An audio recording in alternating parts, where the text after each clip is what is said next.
చూసిన మొదటి రోజే తెగ నచ్చేసావు, నాదాను అనిపించావు. బేసిక్గా నీకు విషయం చెప్పాలి. చిన్నప్పుడు మా అమ్మ నన్ను స్కూల్కి తీసుకెళ్తే గేట్ పట్టుకుని ఇచ్చేవాడినంట. దానికి తోడు స్కూల్ ఎప్పుడైపోద్దురా బాబు వెళ్ళిపోదాం అని వెయిట్ చేసే స్టూడెంట్ని నేను. ఒక్క చోట కుదురుగా ఉన్నాను. అలాంటిది ఈ ఆఫీస్లో ఎంతకాలం కుదురుగా ఉన్నానంటే 2 విషయాల్లో. 1 నా వర్క్, 2 నీ ఎగ్జిస్టెన్స్.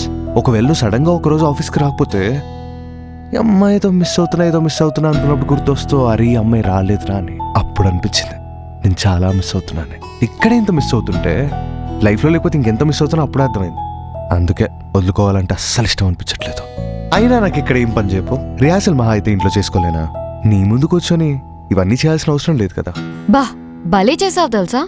ఇదే ఫీల్ మెయింటైన్ చేయి. రియాలిటీని బేస్ చేసుకుని ఫిక్షన్ భలే అల్లావు తెలుసా. బొక్కల ఆడియోలన్నీ నాకే వస్తాయి.